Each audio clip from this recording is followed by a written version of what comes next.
Hello guys, आप सब लोगों का स्वागत है श्री राम फिर से चैनल पर। मेरा नाम मीना गोस्वामी। आप सब कैसे हैं? मैं आशा करती हूँ आप सब बहुत अच्छे होंगे। आप सबको राधे राधे, जय श्री कृष्ण। जैसे कि पिछली क्लास में हम लोग व्यंजन को बहुत ही अच्छी तरीके से पढ़ चुके हैं। व्यंजन के बारे में बहुत अच्छी तरीके से जान चुके हैं कि व्यंजन किसे कहते हैं। ठीक है, जो व्यंजन किसे कहते हैं गाइस, जो जो हम लोग स्वरों की सहायता से बोले जाते हैं उससे हम क्या कहते हैं, व्यंजन कहते हैं। अब आज के हम लोग पढ़ेंगे व्यंजनों के प्रकार के बारे में जानेंगे। ठीक है, तो जो भी मेरे नए विद्यार्थी, मैं उनसे यही चीज कहूंगी, आप पिछली क्लास जरूर देख लीजिएगा, जिससे आप लोग अच्छी तरीके से स्टेप बाय स्टेप आप लोग समझ पाएंगे। ठीक है, तो चलिए इस क्लास स्टार्ट करने से पहले आप इस वीडियो को अपने इंस्टाग्राम पर, फेसबुक पर, व्हाट्सएप पर हर जगह शेयर कर दीजिए, जिससे और भी विद्यार्थी इसका लाभ ले सकेंगे। तो चलिए आज हम लोग व्यंजन के प्रकार के बारे में जानेंगे। थोड़ा सा हम लोग पिछली क्लास का रिवीजन कर लेते हैं गाइस। देखिए, हम लोग पढ़े थे कि व्यंजन किसे कहते हैं। व्यंजन मतलब क्या, व्यंजन किसे कहते हैं, जो स्वरों की सहायता से बोले जाते हैं उसे गाइस हम क्या कहते हैं, व्यंजन कहते हैं। अब देखिए उसे हम क्या कहते हैं गाइस, व्यंजन कहते हैं। अब आप लोगों के जो भी नए विद्यार्थी वो सोच रहे होंगे मैम जो स्वरों की सहायता से बोले जाते हैं। देखिए, अगर हमने बोला का में आ का भी साउंड आ रहा है। ठीक है, अब ये देखिए ये का है और ये आपका आ है। का के अंदर दो वर्ड होते हैं, एक आपका व्यंजन होता है वास्तविक व्यंजन, एक आपका होता है स्वर होता है। ठीक है, तो इसलिए स्वरों की सहायता से बोले जाते हैं। किसकी सहायता से? स्वरों की सहायता से बोले जाते हैं। अगर से जब स्वरों की सहायता से नहीं बोले जाते हैं तो उसके नीचे क्या लग जाता है, हलंत लग जाता है। जैसे का, खा, गा, घा और अंगा। ये गाइस क्या है, ये स्वरों की सहायता से नहीं बोले गए। क्यों? क्योंकि इसके नीचे क्या लगा हुआ है, हलंत लगा हुआ है। अगर शायद अगर इसके नीचे हलंत लगा देती है गाइस, क्या हटा देती है, हलंत, तो ये गाइस क्या होता है, स्वरों की सहायता से ये बोले गए हैं। ये किसकी सहायता से बोले गए हैं? इसके अंदर दो वर्ण है, इसके अंदर दो वर्ण है, इसके अंदर, क्योंकि ये स्वरों की सहायता से बोले जाते हैं गाइस। ठीक है, अब देखिए इसी तरह इसके अंदर भी एक खा हलंत के साथ है, और या इसी तरह गाइस ये मतलब कि स्वरों की सहायता से ये बोले गए। तो मैं आशा करती हूँ आप लोगों को समझ में आ गया होगा। अब देखिए बात यहाँ पास आती है गैस कि व्यंजन कितने, मतलब व्यंजनों की संख्या कितनी होती है। हिंदी वर्णमाला में व्यंजनों की संख्या कितनी होती है? 39 होती है। अब बहुत सारे विद्यार्थी कह रहे होंगे मैम हिंदी वर्णमाला में व्यंजनों की संख्या 33 होती है। गाइस देखिए गाइस, अगर परंपरागत रूप से अगर मैं बात करूं कि परंपरागत रूप से व्यंजनों की संख्या कितनी होती है, 33 होती है। लेकिन अगर शायद हिंदी वर्णमाला के अंदर मैं बात करूं, हिंदी वर्णमाला के अंदर व्यंजनों की संख्या कितनी होती है, 39 होती है। वो कौन कौन सी होती है गाइस, मैं आपको प्रूव करते हुए चल रही हूँ। जैसे आपका स्पर्श व्यंजन होता है, पहले आप लोग समझ लीजिएगा। अब आप लोगों के दिमाग में आ रहा होगा मैम स्पर्श व्यंजन किसे कहते हैं गाइस, तो धैर्य रखिएगा, मैं आपको धीरे धीरे करके पूरा एक इस डिटेल से बताते चलूंगी। ठीक है, ये आपका स्पर्श व्यंजन है। ठीक है, स्पर्श व्यंजन के बाद आपका आता है अंतस्थ व्यंजन आता है। कौन सा व्यंजन आता है? अंतस्थ व्यंजन आता है। कौन सा? अंतस्थ। ठीक है, ये अंतस्थ व्यंजन हो गया आपका। अंतस्थ व्यंजन के बाद आपका आता है गाइस ऊष्म व्यंजन आता है। ऊष्म व्यंजन आता है आपका, ये आपका ऊष्म व्यंजन हो गया। ऊष्म व्यंजन के बाद आपका गाइस जाता है ऊष्म व्यंजन, ये आपका संयुक्त व्यंजन हो जाता है। संयुक्त संयुक्त व्यंजन हो गया। ठीक है, संयुक्त व्यंजन के बाद आपका आता है द्विगुण व्यंजन आता है। कौन सा व्यंजन होता है? द्विगुण व्यंजन होता है। ठीक है, इसके मतलब ये व्यंजन है गाइस। ठीक है, ये व्यंजन है, ये व्यंजन है, ये व्यंजन है, शॉर्टकट में लीजिए। ठीक है, अब बात आती है यहाँ पर स्पर्श व्यंजन कितने होते हैं, 35 होते हैं। अब आप लोगों के दिमाग में आ रहा होगा मैम 35 व्यंजन कौन कौन से होते हैं स्पर्श व्यंजन। तो गाइस जैसे मैं धीरे धीरे आपको बताते चलूंगी वैसे आपको पूरा बताते चलूंगी कि स्पर्श व्यंजन कितने होते हैं, कौन कौन से होते हैं गाइस, ये मैं पूरा बताते चलूंगी। ठीक है, घबराने की जरूरत नहीं है, धैर्य रखिए। ठीक है, यहाँ पर अंतस्थ व्यंजन हो गया आपका, ये ऊष्म व्यंजन हो गए 4 होते हैं। संयुक्त व्यंजन 4 होते हैं और द्विगुण व्यंजन 2 होते हैं, जिसे गाइस हम लोग उच्छिष्ट व्यंजन भी कहते हैं। स्पर्श व्यंजन को हम लोग वर्गीय व्यंजन भी कहते हैं। ठीक है, तो ये गाइस आपके हो गए 25। अब यहाँ पर आप अपना काउंट कर लीजिए।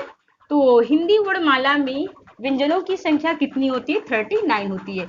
अगर से आपके क्वेश्चन में ये पूछ लिया जाए कि परंपरागत रूप से व्यंजनों की संख्या कितनी होती है गाइस, तो परंपरागत रूप से व्यंजनों की संख्या कितनी होती है? 33 होती है। कौन कौन सी होती है? का से हा तक होती है। कौन सी होती है? का से हा तक मानी जाती है। तो मैं ऐसा करती हूँ कि अब आप लोगों को बहुत ही अच्छी तरीके से समझ में आ गया होगा। अब आप लोगों को कंफ्यूज होने की जरूरत नहीं है। तो गाइस अब आप लोग थोड़ा लिख लीजिए नोट करके। हिंदी वर्णमाला में व्यंजनों की संख्या 39 होती है। हिंदी वर्णमाला में व्यंजनों की संख्या 39 होती है। कौन कौन सी गाइस? ये आपका स्पर्श व्यंजन होता है, अंतस्थ व्यंजन होता है, ऊष्म व्यंजन होता है, संयुक्त व्यंजन होता है और आपका द्विगुण व्यंजन होता है। नोट करके दूसरा आप गाइस लिख लीजिए कि परंपरागत रूप से व्यंजनों की संख्या 33 होती है। ठीक है, तो मैं आशा करती हूँ कि आप लोगों को समझ में आ गया होगा गाइस। अब देखिए यहाँ पास बात आती है गाइस, देखिए थोड़ा सा मैं आपको पिछली क्लास का थोड़ा सा मैं रिवीजन करा देती हूँ। यहाँ पर जैसे आ दिया है, आ गाइस सभी व्यंजनों के साथ होता है, आ सभी व्यंजनों के साथ होता है। और जिस व्यंजन के नीचे आ नहीं होता है, ये जिस व्यंजन में आ नहीं होता है, तो उस व्यंजन के नीचे क्या लग जाता है, हलंत लग जाता है। क्या लग जाता है, हलंत लग जाता है। ठीक है, तो मतलब प्रत्येक व्यंजन में आ स्वर होते हैं। ठीक है, प्रत्येक व्यंजन में आ स्वर लगा होता है। जिस व्यंजन में आ स्वर नहीं लगा होता है गाइस, उसके नीचे क्या लग जाता है, हलंत लग जाता है, जिसको गाइस हम लोग तिरछी रेखा भी कहते हैं। ठीक है, तो मैं आशा करती हूँ कि अब आप लोगों को समझ में आ गया होगा। अब देखिए बात यहाँ पास आती है कि मैम हलंत का मतलब क्या होता है। बहुत ज्यादा एग्जाम में पूछ लिया जाता है। देखिए हलंत और अजंत के बारे में, हलंत और अजंत के बारे में पूछ लिया जाता है। जैसे यहाँ पर दिया हुआ है हलंत, ठीक है, हलंत किसे कहते हैं गाइस, और आपका अजंत किसे कहते हैं, दोनों में अंतर देखिए आप लोग समझिएगा। हलंत और अजंत में अंतर समझिएगा। हलंत किसे कहते हैं गाइस, देखिए हल लगे व्यंजनों को क्या कहते हैं, हलंत कहते हैं। ठीक है, हल लगे व्यंजन को क्या कहते हैं, हलंत कहते हैं। तो यहाँ पर आप लोग गाइस लिख लीजिए कि हल लगे, यहाँ पर हल कर लीजिए ब्रैकेट में, हल लगे व्यंजन को हलंत कहते हैं। अब आप लोगों के दिमाग में आ रहा होगा मैम फिर अजंत किसे कहते हैं गाइस। ठीक है, आप लोगों के दिमाग में आ रहा होगा कि मैम अजंत किसे कहते हैं। ठीक है, तो स्वर से अंत होने वाले, स्वर से अंत होने वाले व्यंजन को अजंत कहते हैं। जो गए स्वर से अंत होने वाले व्यंजन को क्या कहते हैं, अजंत कहते हैं। अब बात आती है यहाँ पर कि हलंत किसे कहते हैं। जैसे आपका का हो गया, क्या हो गया, का हो गया गैस, खा हो गया, ठीक है, गा हो गया, घा हो गया, इसी तरह गैस। ठीक है, अब देखिए बात आती है अजंत किसे कहते हैं। जो मतलब गैस जो मतलब स्वर, वो स्वर के अंत में देखिए स्वर, वो स्वर से वो स्वरों से अंत होने वाले व्यंजन को क्या कहते हैं, अजंत कहते हैं। जो गाइस स्वरों के जो मतलब स्वरों से अंत होने वाले व्यंजनों को क्या कहते हैं, अजंत कहते हैं। अब जैसे यहाँ पास बात क्या आती है, जैसे का दिया है, का दिया है फॉर एग्जाम्पल। ठीक है, का के अंदर क्या है, ये आपका का है, और ये आपका है गाइस। ठीक है, ये आपका क्या है, स्वरों से अंत होने वाले व्यंजन को क्या कहते हैं, अजंत कहते हैं। अब ये देखिए स्वर से अंत हो रहा है इसका, स्वरों से अंत होने वाले व्यंजन को क्या कहते हैं, अजंत कहते हैं। क्या कहते हैं, अजंत कहते हैं। तो मैं आशा करती हूँ कि अब आप लोगों को समझ में आ गया होगा। ठीक है, हलंत किसे कहते हैं गाइस, हल लगे वाले व्यंजन को क्या कहते हैं, हलंत कहते हैं। और जो स्वरों से अंत होने वाले व्यंजन को क्या कहते हैं गाइस, अजंत कहते हैं। तो मैं आशा करती हूँ कि आप लोगों को बहुत ही अच्छी तरीके से समझ में आ गया होगा गाइस, क्योंकि गाइस आपके इसमें से पूछा गया था कि अजंत किसे कहते हैं, इस तरह करके आपको दे दिया गया था कि कौन से होते हैं। ठीक है, तो इस तरह करके आपको दे दिया गया है, तो आप गाइस आप समझ जाएंगे। मुझे आशा करती हूँ कि आप लोगों को बहुत ही अच्छी तरीके से समझ में आ गया होगा।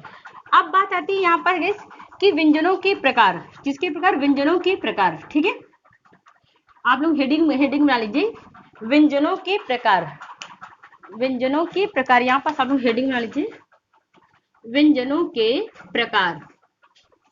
अब आप लोगों के दिमाग में आ रहा होगा मैम व्यंजनों के कितने प्रकार होते हैं, तो आप लोग लिख लीजिए हिंदी वर्णमाला में व्यंजन, हिंदी वर्णमाला में व्यंजन 5 प्रकार के होते हैं। हिंदी वर्णमाला में व्यंजन 5 प्रकार के होते हैं। कितने प्रकार के होते हैं गाइस, 5 प्रकार के होते हैं। कौन कौन से होते हैं, आइए एक एक करके अब हम लोग डिफाइन कर रहे हैं।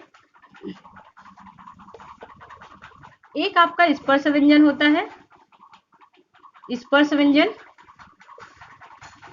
स्पर्श व्यंजन के बाद आपका आता है अंतस्थ व्यंजन होता है गाइस। कौन सा व्यंजन होता है, अंतस्थ। अभी जो मैंने एक एक करके आपको बताया था, अंतस्थ व्यंजन होता है।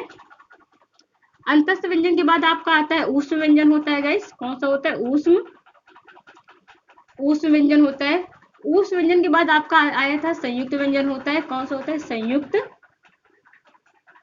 संयुक्त व्यंजन होता है। कौन से व्यंजन होते हैं गाइस, संयुक्त व्यंजन होते हैं। ठीक है, और संयुक्त व्यंजन के बाद आपका आता है द्विगुण व्यंजन होते हैं। कौन से व्यंजन होते हैं गाइस, द्विगुण व्यंजन होते हैं, द्विगुण, द्विगुण व्यंजन होते हैं। ठीक है, अब देखिए व्यंजनों के प्रकार, व्यंजन 5 प्रकार के होते हैं।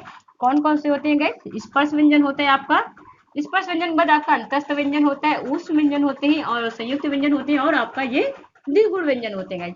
अब गाइज हम लोग स्पर्श व्यंजन के बारे में जानेंगे। किसके बारे में जानेंगे? स्पर्श व्यंजन। अब गाइज हम लोग जानेंगे स्पर्श व्यंजन किसे कहते हैं, अंतस्थ व्यंजन किसे कहते हैं, ऊष्म व्यंजन किसे कहते हैं, संयुक्त व्यंजन किसे कहते हैं, और द्विगुण व्यंजन किसे कहते हैं गाइज। तो यहाँ से क्वेश्चन आपके एग्जाम में बहुत ज्यादा पूछा जाता है गाइज, तो आप लोग बड़े ध्यान से समझिएगा, क्योंकि यही से गाइज हम लोग व्यंजनों का उच्चारण स्थान भी समझेंगे कि व्यंजनों का उच्चारण, क्योंकि अभी जो हाल ही में आपका पीसीएस वाला एग्जाम हुआ था, यूपी पीसीएस, उसमें गाइज दो क्वेश्चन पूछे गए थे उच्चारण काल के आधार पर। ठीक है, तो गाइज आप लोग बड़े ध्यान से ही पढ़िएगा। ठीक है, अब हम लोग पढ़ेंगे स्पर्श। अब हम लोग के दिमाग में आ रहा होगा मैम अच्छा स्पर्श व्यंजन किसे कहते हैं, जल्दी से बता दीजिए कि पेट में खलबली मच रही है हम लोग की। देखिए स्पर्श व्यंजन की अगर मैं बात करूंगा, स्पर्श, सबसे पहले आप जानिए स्पर्श का मतलब क्या होता है। स्पर्श व्यंजन, स्पर्श व्यंजन। अब बात आती है यहाँ पर स्पर्श व्यंजन को हम लोग क्या कहते हैं, वर्गीय व्यंजन भी कहते हैं। देखिए स्पर्श व्यंजन को गाइस हम लोग क्या कहते हैं, वर्गीय व्यंजन कहते हैं। क्या कहते हैं?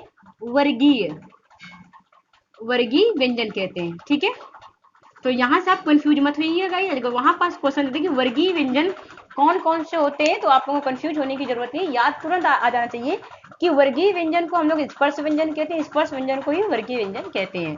अब बात आती है स्पर्श का मतलब क्या होता है गाइस। अगर यहाँ पर मैं बात करूँ स्पर्श का मतलब क्या होता है, छूना होता है। स्पर्श का मतलब क्या होता है, छूना होता है। ठीक है, तो यहाँ पर से गाइस आपके दिमाग में आ गया होगा गाइस कि स्पर्श का मतलब छूना होता है। तो मतलब जिन व्यंजनों का उच्चारण, देखिए जिन मतलब व्यंजनों का उच्चारण करते समय, जिन व्यंजनों का उच्चारण करते समय, जिन व्यंजनों का उच्चारण करते समय जीभ मुंह के किसी न किसी भाग को छूकर निकलती है गाइस। ठीक है, स्पर्श का मतलब क्या होता है गाइस कि जिन व्यंजनों का उच्चारण करते समय जीभ मुंह के किसी न किसी भाग को छूकर निकलती है। अब आप लोगों के दिमाग में आ रहा होगा मैम किसी न किसी भाग को जीभ छूकर निकलती है, जैसे गाइस अभी मैं आप लोगों को वो डिफाइन कर दे रही हूँ। ठीक है, तो उसे गाइस हम क्या कहते हैं, स्पर्श व्यंजन कहते हैं। बात आती है यहाँ पास स्पर्श व्यंजन कितने होते हैं। स्पर्श व्यंजन गाइस 25 होते हैं। कौन कौन से होते हैं, आप एक एक करके हम लोग डिफाइन कर रहे हैं। देखिए ये आपका स्पर्श व्यंजन है,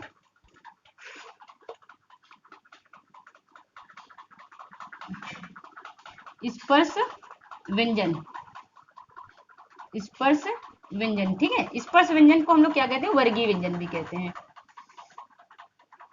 वर्गीय व्यंजन। ठीक है, स्पर्श व्यंजन को हम लोग वर्गीय व्यंजन कहते हैं। ये आपका होता है, देखिए